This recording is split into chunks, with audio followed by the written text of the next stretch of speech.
हम पाकिस्तान को कितना ही ब्लेम कर लें बट इवेंचुअली जो जहर है ना पाकिस्तान दे सकता है, लाने वाले तो आप खुद ही हो। Sir why Gurez valley is important. Operation Badr तो सुना था, ऑपरेशन विजय भी सुना था, ऑपरेशन कोहिमा क्या था? हम ऑपरेशन कारगिल को ऑपरेशन कारगिल और कारगिल विजय के नाम से जानते हैं जी तो उसमें बटालिक का नाम फिर भी सुनने में आता है, मशकों का फिर भी नाम सुनने में आता है जी मगर गुरेज का नाम बिल्कुल सुनने में नहीं आता। पहाड़ों के अंदर एक दिन की देरी जो डिफेंस है वो आपको 7 दिन की देरी की दे देता है। अगर आपने 2 महीने 3 महीने लेट कर दिया तो मेरे ट्रेंचेस तैयार हो जाएंगे, मेरे डिफेंस नेटवर्क तैयार हो जाएगा, मेरे बंकर्स तैयार हो जाएंगे, मेरे पास एमिनिशन की स्टॉकिंग हो जाएगी। जिस जगह को कैप्चर करने के लिए आपको 1000 आदमी चाहिए वहां पे आपको 3 कि लड़ाई सिर्फ वो नहीं होती जो देखी जाती, लड़ाई वो भी होती है जो आपने अवॉइड की है। देखिए डेथ की जो जिम्मेदारी होती है ना कमांडर की, बहुत बड़ी जिम्मेदारी होती है। We may not say but you always carry those losses in your mind. Anywhere failure happens is a political system which fails, the bureaucratic system which fails, it is not the people. कौन से बाकी देश के अंदर except for Islam and Christianity कौन सा धर्म ऐसा है जो बाहर पैदा हुआ? लोग कहते हैं ना पैसा देना पड़ता है कवर लेने के लिए। नेवर मतलब मैं डंकिंग छोड़, बहुत लोग ऐसे हैं जो इतना प्यार करते हैं वो। They are patriots. जैन फ्रेंड्स, रिसेंटली 26 जुलाई को हमने कारगिल दिवस मनाया। 1999 की सबसे महत्वपूर्ण इवेंट, बहुत ही मुश्किल लड़ाई जो कि इंडियन आर्म फोर्सेस ने बड़ी बखूबी लड़ी, पाकिस्तान को नाको चने चबा दिया।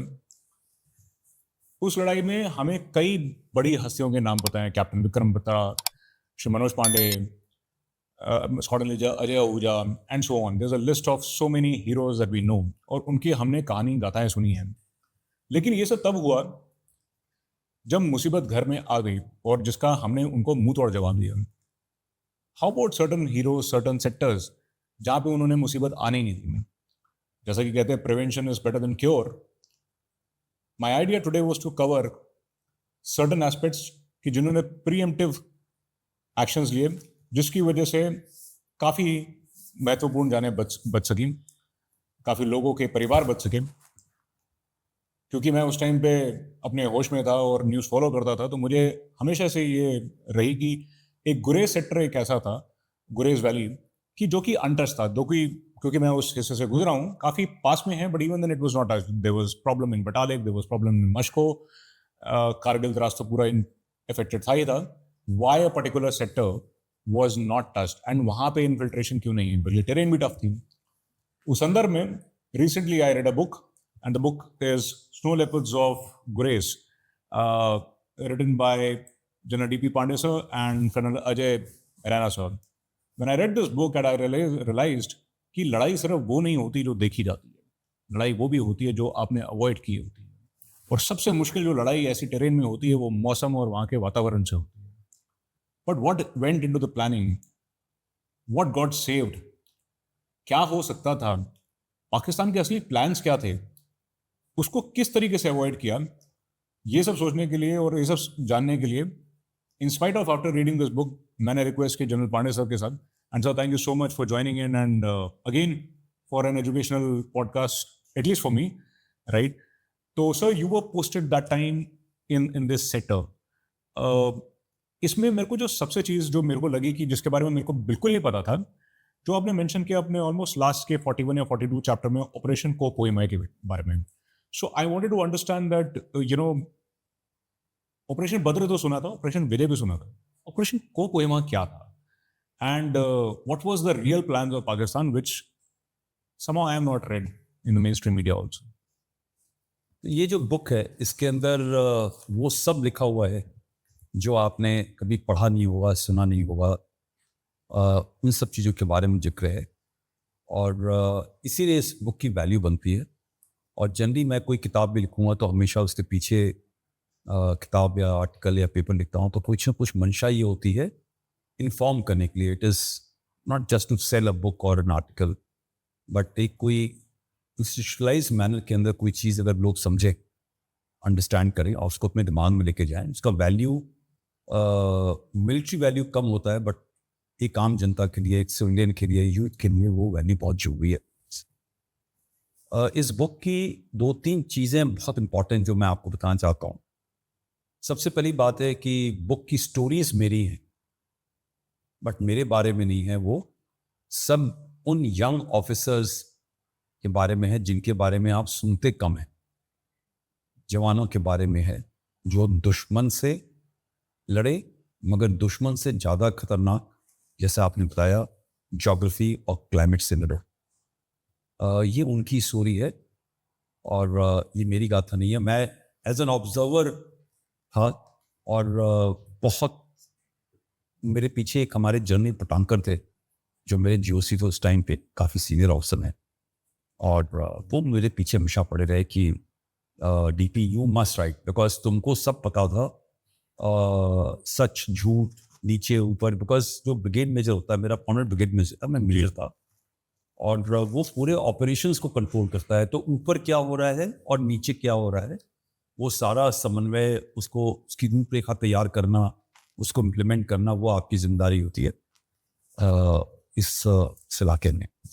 सो एक ये उसकी स्टोरी है।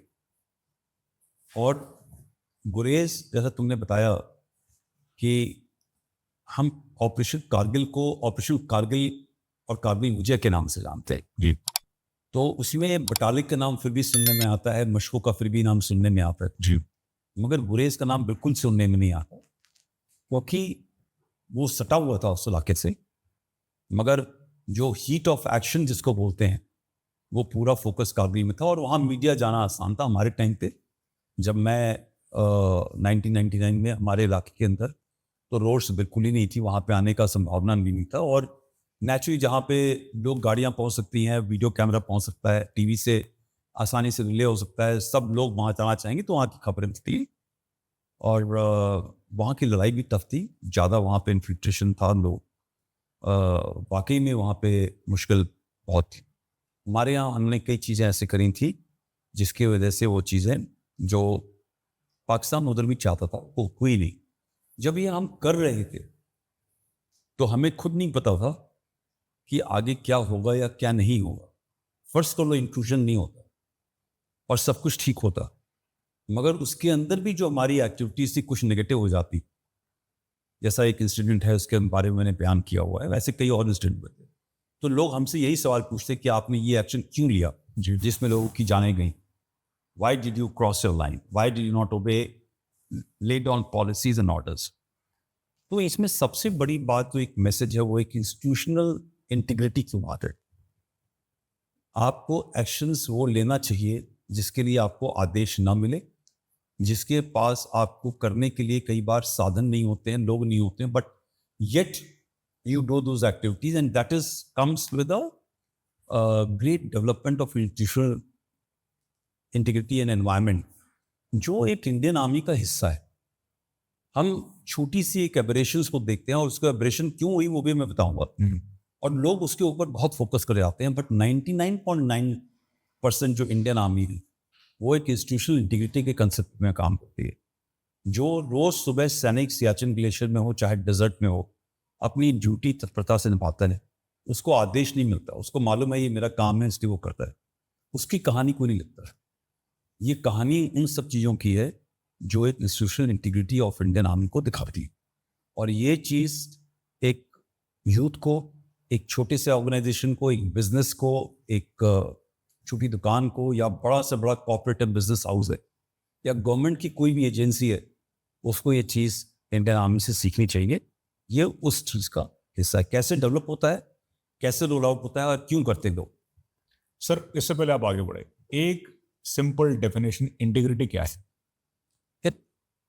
हाँ, it's very difficult to explain. Integrity is बिना किसी सुपरविजन के आप एक अंदर की कॉलिंग से जब अपने काम को करते हैं, without desire of what you get out of it, or without a fear that if you don't do it, you may get punished for it. That is the true integrity. That means without fear or favor, जब आप अपने काम को अपनी duty पे करते हो, जो आपकी जिम्मेदारी है, और कई बार उस जिम्मेदारी की जो साइन करी होती है उससे कहीं आगे बढ़ के करते हो, that is what integrity is. So integrity can be about honesty, it can be principles, it can be so many other factors, but in my simple, जब पूरी ऑर्गेनाइजेशन एज ए इंस्टीट्यूशन इसको काम करती है उस हिसाब से, that becomes institutional integrity. सो जो सिपाही, जो जवान, जो ऑफिसर बिना किसी फियर और फेवर के अपने काम कर रहे थे और कई जगह पर उन्होंने अपनी जान दांव पे लगा दी, कुछ लोगों ने अपनी जान खो दी. That is what institutional integrity is about. So अगर मेरे ब्रिगेड कमांडर ने डिसीजन लिया, वो डिसीजन कल को गलत साबित होता और उनकी नौकरी खतरे में, और वो खतरे में पड़ी उनकी नौकरी, मगर उन्होंने उसकी परवाह नहीं करी और डिसीजन लिया. That is what is integrity to your job, your responsibility to your country is about. Coming on to Pope Pahima and Operation Badr. Pope Pahima is ये एक लार्जर ऑपरेशन का नाम, जिसके अंदर ऑपरेशन बदर एक छोटा सा हिस्सा था. ऑपरेशन बदर हाइट्स को कैप्चर करने के जो प्रोसेस था जी, उसको इंक्लूजन करने का, किस हिसाब से एक कार्रवाई डिसेप्शन की, छुप करके, स्लो बिल्डअप करके कैसे उसको डोमिनेट करेंगे, कैसे सपोर्ट करेंगे, कैसे लॉजिस्टिक्स लेकर जाएंगे, कैसे आखिरी की सपोर्ट होगी, किस हिसाब से वो रोड के हिस्से जिसके ऊपर डोमिनेशन करना है, क्या सिलेक्शन है, कैसे लोग जाएंगे, उस एक लिमिटेड ऑपरेशन जो टारगेटेड था उसके ऊपर in those heights which are जो अनहेल्ड हाइट्स थी, और कुछ ऐसी हाइट्स जो मौसम और एक ट्रेंड के हिसाब से लोकेट करेंगी थे, कुछ नॉट ऑल, उनको ऑक्यूपाई करिए. ठीक है, ये उस ऑपरेशन नाम है. कोपाइमा इज लार्जर ऑपरेशन. ओके, ये पहले से मुशर्रफ के दिमाग था, और उस पहले से जो उसके दिमाग में था, उसका मतलब ये था कि इस चीज का हमने कैसे इस्तेमाल लॉन्ग टर्म में करना है. लॉन्ग टर्म मीन्स जब हम इसको स्क्वीज करेंगे तो पूरी लद्दाख की पॉपुलेशन और लद्दाख के अंदर जो हमारी फौज डिप्लॉयड है, क्योंकि उस टाइम पे हमारे पास 2 एवेन्यूज से अंदर आने के रोड के रास्ते, एक ही रास्ते का जोजिला वाया जोजिला कारगिल होते हुए, और एक मनाली रोहतांग से आता था. वो भी बड़ा छोटी विंडो थी. मैं उस टाइम पे भी चला हूँ उस रास्ते के ऊपर, तो वो कभी महीने में 2 दिन खुल गया, और पूरे 5 साल के अंदर 20-25 दिन या 30 दिन के, और लंबा रास्ता था, बहुत खतरनाक रास्ता था, नैरो. 20-25 दिन पूरे साल के अंदर. साल में भी 1 महीना. ठीक है, आज खुला फिर बंद हो गया बिकॉज लैंडस्लाइड बहुत होती थी. वो रास्ता बहुत नैरो और थोड़ा खतरनाक था.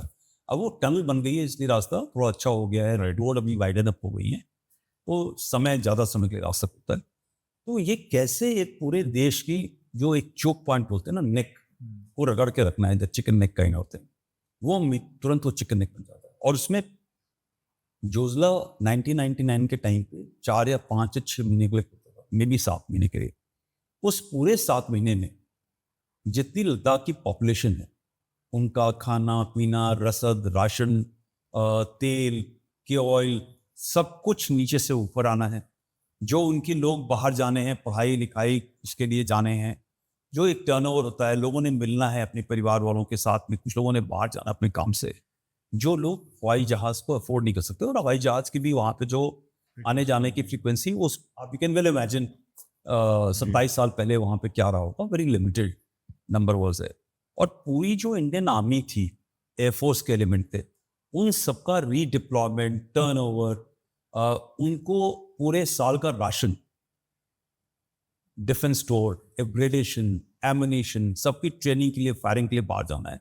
बहुत किस्म की एक्टिविटीज होती हैं, वो सारी कार्रवाइयाँ उधर होती हैं. और पूरा सियाचिन ग्लेशियर, जिसके लिए मुशर्रफ का दिमाग हमेशा चलता रहता है, उसको लगता है ये पर्सनल लॉस है उसका, क्योंकि he was SSG commander also. उसने वहाँ काफ़ी बार ट्राई किया उसको किसी न किसी एक पोस्ट को कैप्चर करने के लिए, हर बार वो फेल हुआ. तो एक उसके दिमाग में एक ये फितरत है. This entire concept, this larger strategy was called Kopahim, and operation specific was Operation Badr. Okay, so the larger operation के तहत प्लान था पूरे लद्दाख को कट ऑफ करना. एंड ऐसा लद्दाख को पूरे टाइम पे कट ऑफ नहीं करना है, बट मज़ा तब आता है ना जब आप रुक रुक करके कंट्रोल करो. तो आप पूरे देश को एक पनिशमेंट देते हो कि देखिए, आप अपने जनता के बारे में, अपने लार्ज टेरिटरी के बारे में कंट्रोल नहीं कर सकते. स्टॉप कर दिया तो उसका फिर कोई फायदा नहीं है. एक 1000 कट के अंदर जो पेन होता है ना, रुक रुक कर देना, इसका स्वाद ही अलग होता है. और that is what Pakistanis love. So, sir, coming to the actual action now.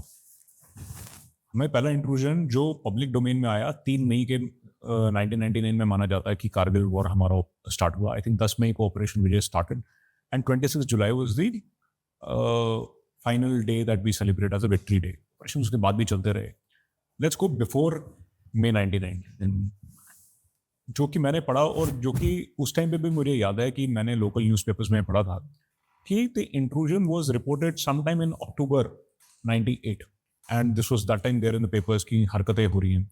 आपने एक चीज़ बोली कि एक इंट्यूशन होती है, एक पल्स आती है, एबरेशंस होती हैं। Now I want to understand कि क्या आपको ऐसे टेलटेल साइंस पहले लगने लगे थे in way back in 98 that you see कि दिस इज नॉट नॉर्मल, हवाओं का रूप बदल चुका है या क्या है? What was that? Is it a gut feel, is it experience, और and how did you connect the dots?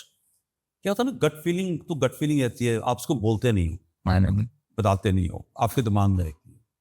फिर कहीं कहीं पे आप ऐसी पावर पोजीशन में होते हो जब आप उसकी एक्शन ले लेते हो, और जब आप उसके बारे में बताते हो तो कई लोग सुनना भी नहीं चाहते और सुनते भी नहीं हैं। मगर जब हम इस चीज़ों के बारे में बात करते हैं, मुझे नहीं लगता कि अक्टूबर में ऐसी कोई खबर आने लगी। ज़्यादातर लोगों की सोच उसके ऊपर तभी हुई जब ये फर्स्ट डिस्कवरी हुआ, ठीक है, जब ये स्पेशली विद कालियर्स, कैप्टन कालियर्स गॉट एम्बुश्ड और ब्रूटलाइज्ड, अनफॉर्चुनाइज्ड, और जिस तरह उनके पास आती हुए, और वो बिल्कुल अनएथिकल सिस्टम, कोई पुष्ट नामी ऐसा नहीं करती उस टाइम पे। और फिर जब वो 3 लद्दाखी शेफर्ड से जब उन्होंने एक इंफॉर्मेशन दी कि ये कुछ एक्टिविटी चल रही है, धीरे धीरे उनको डॉट्स इकट्ठे होते हैं। हम कई बार इंटेलिजेंस फेलियर बड़ा एक इजी शब्द है, और फट से लोग इंटेलिजेंस फेलियर, पता नहीं था लोगों को क्या था। What is intelligence? इंटेलिजेंस जो है, कई किस्म की इंफॉर्मेशन आपके पास आती है और उनको आप 2-3 तरीके से परखते हो। वो तो एक इंफॉर्मेशन आपको 2-3 सोर्सों से, वही इंफॉर्मेशन जब मिलती है अलग अलग सोर्सों से, तो आप सोचते हो कि यार ये इसमें कुछ दम है। Then it starts becoming to an intelligence. फिर क्या होता है, एक मैं फौज के बारे में बताऊंगा, एक मिलिट्री पार्लेंस के अंदर एक पहले क्या हुआ था, एक प्रेसिडेंस उसको देखा जाता है, फिर एक फौज की काम करने के तरीके को, शैली को देखा जाता है, थ्रेट को देखा जाता है, वेदर को, ज्योग्राफी को देखा जाता है। अगर इन इलाकों के अंदर एक क्रेडिबल अटैक करना है, ऑफेंसिव करना है, तो उसके लिए आपके पास में फौज की संख्या ज़्यादा होनी चाहिए, ठीक है।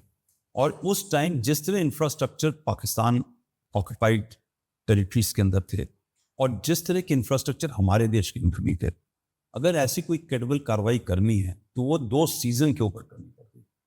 यानी कि आपको टाइम बताना, मैंने time is so short, correct. तो आपको एक सीजन के अंदर बिल्डअप करोगे, और प्रॉपर टाइप उसके लिए बिल्डअप के अंदर बहुत सामान चाहिए होता है। अगर आपने एक पोस्ट पे अटैक करना है या एक मिलिट्री ऑपरेशन करना है और लार्ज स्केल ऑपरेशन करना है, तो उसके लिए आपको एक स्ट्रेंथ, जहाँ पे 10 जवान बैठे हैं या एक कंपनी बैठी है 100 जवानों की, आपको 1000 बंदे चाहिए। उनके साथ में आपको कम से कम 20, 25, 30 एडिशनल गन्स चाहिए। उन गन्स के साथ में एक लार्ज नंबर ऑफ एम्यूनिशन चाहिए, क्योंकि आपके ऊपर अटैक आएगा, आपको काउंटर अटैक किया जाएगा। वो जो बिल्डअप होता है, वो बिल्डअप को छुपाना बहुत मुश्किल होता है, ठीक है। मैं ये जो काम उन्होंने किया, ये कुछ नए किस्म का काम था। वो नया किस्म क्यों था? जो कुछ अनहेल्ड एरिया से, क्योंकि ज्योग्राफी, फॉर एग्जाम्पल मैंने एग्जाम्पल दिया है, सियाचिन ग्लेशियर 1984 से पहले तो ऑक्यूपाइड ही नहीं था। करेक्ट। 13 अप्रैल क्या अब सबको मालूम था कि भाई इस इलाके में आने का मतलब बनता नहीं है, ऊपर बैठेगा कौन, क्यों बैठेगा, क्या रीज़न है। मगर एक इंटेलिजेंस, एक इंफॉर्मेशन मिली कि पाकिस्तान कई तादाद के अंदर स्नो गियर खरीद रहा है, ठीक है। कुछ मैप मिल गए, कुछ साठ सुनी, हमारे जो माउंटेनियर्स थे, कर्नल नरिंदर थे, उन लोगों ने सुना। जब ये सारी चीज़ें कलेक्ट करी गई, कोलेक्ट की गई, तो उनको लगा कि ये अगले साल को फिर कार्रवाई होनी है। फिर हम भी मार्केट में गए, हमें सामान ही ना मिले, सामान सारा बुक हो रखा था, everything is committed. So this is what information, ये अभी भी इंफॉर्मेशन है, इंटेलिजेंस नहीं है। इंटेलिजेंस तब हुई जब उन्होंने बिल्डअप करके अटैक करने की कार्रवाई शुरू करी या ऑक्यूपेशन शुरू करी। फिर उन्होंने देखा कि इंडियन आर्मी अंदर घुस रही है, सियाचिन के अंदर ही कार्रवाई हो रही है। इसी तरह आप पूरे नदन एरियाज के अंदर, आप जो चाइना के साथ में है, because there is an unwritten understanding कि हम ऐसे गलत काम नहीं करेंगे, ऐसे कुछ नहीं करेंगे, you know, over period of time people also understand it's not of value to hold certain land. जितनी तकलीफ हमको हो रही है वहां बैठने में, उससे कहीं ज्यादा तकलीफ पाकिस्तानी को भी हो रही है. So nobody in right mind will like to do such kind of a military adventure जिसके अंदर आपको लॉन्ग टर्म के लिए खुद के लिए पनिशमेंट हो जाए. तो अब वो उन्होंने कर दिया पनिशमेंट, लोग मारे भी गए, बेइज्जती भी हुई, but now they are compelled to hold because the moment they not hold we will occupy. So they have defined a new line. तो जब आप इन सब चीज़ों को देखते हैं तो उस हिसाब से जो एक्टिविटीज़ थी वो एक्टिविटीज़ उस नेचर की नहीं थी कि आपको दिखाए कि वो क्रेडिबल मिलिट्री एक्शन वहाँ पे होने की संभावना है. मगर उससे पहले क्या होता था, दो चीज़ें होती थी. तो पूरे जम्मू कश्मीर के इलाके में लेकर के टिल सियाचिन ग्रैब एक्शन में. ग्रैब एक्शन मतलब एक सेक्शन पोस्ट है जहाँ पे आज 4 या 5 लोग बैठे हुए हैं, आपने 30-40 लोग इकट्ठे किए, रात को सरप्राइज अटैक किया, फायर सपोर्ट डाला, कुछ लोग मारे और आपने पोस्ट ऑक्यूपाई कर ली. या कोई पोस्ट आपको लगता है उस पोस्ट के नज़दीक है जो थोड़ी सी डोमिनेटिंग है, बट हमारे पास हर जगह चप्पे चप्पे तो आप बिठा सकते. अब इस हाइट के ऊपर हम बैठे हुए हैं, बट एक हाइट यहाँ भी है, पाकिस्तानी वहाँ चल रहे, उसको ऑक्यूपाई कर लिया और वो एक ऑक्यूपेशन पोस्ट हो गई. ठीक है, and height matters. Height matters. अब वो रोज उसके ऊपर आपके ऊपर फायर कर रहा है. ठीक है, तो ये जो ग्रैब एक्शन है, लाइन ऑफ कंट्रोल कोई ऐसी एक डिफाइंड लाइन है, बट वो लाइन शिफ्ट हो सकती है. जिसके ऊपर मैं कब्जा कर रहा हूँ मेरी है, जिसपे आप कब्जा कर रहे हो आपकी है. तो ये जो गेम है, ये खतरनाक गेम, ये हमेशा चलता रहता है. वो उससे पहले भी चल रहा था और उसके बाद खैर ऑफ कोर्स कम हो गया बिकॉज फेंसिंग की वजह से. फेंसिंग हो गई और कई चीज़ें हो गई. The second thing which happens is infiltration होता है. तो आपको खबर आ जाती है कि आज वहाँ पे 10-15 लोग हरकत कर रहे हैं, तो इसका मतलब आज कल के अंदर एक हफ्ते में कहीं ना कहीं इस चौड़े इलाके के अंदर इन्फिल्ट्रेशन होने की संभावना है. सो ये दो चीज़ों की एक्टिविटी है. सो ये जो एक्टिविटी थी ये उस लेवल की एक्टिविटी थी कि एक ग्रैब एक्शन होने की शायद संभावना हो. अब हमारे इलाके के अंदर स्ट्रेंथ वाज लेस, मगर हमारी एक एडवांटेज थी. हमारी एडवांटेज थी कि हमारे पास एलसी के साथ में कुछ कुछ गांव थे जो कारगिल, बटालिक और मशकोक के इलाके में ऐसा नहीं था. ओके, लोकल भाई इंटेलिजेंस. इंटेलिजेंस कौन देगा? लोकल आदमी. पुराने ज़माने में सैटेलाइट का सिस्टम नहीं था, उसके टाइम में ड्रोन नहीं होते थे. You can not fly in the enemy area so frequently और ever. So who will tell? पत्थर थोड़ी आपके बोलेंगे आकर कि यार कुछ हो रहा है पीछे, कोई बताएगा. ठीक है, तो ये जो बताने की कार्रवाई थी, जो इंटेलिजेंस की कार्रवाई, यहाँ पे जब गांव वाले हैं तो आपको एक इंटेलिजेंस होती है. सेकेंड इज हमारी पोस्टें भी ऑक्यूपाइड थी. जम्मू, ये मशकों के अंदर उस इलाके में उनके पास, because terrain did not dictate a larger number to be there, so वहाँ पे फौज भी कम थी. जब फौज कम होगी तो जो 150, 300-400 किलोमीटर का इलाका है उसके अंदर अगर एक ब्रिगेड नहीं लगना है तो कहाँ कहाँ पे वो ऑक्यूपाई करेंगे. So large areas will left अनहेड.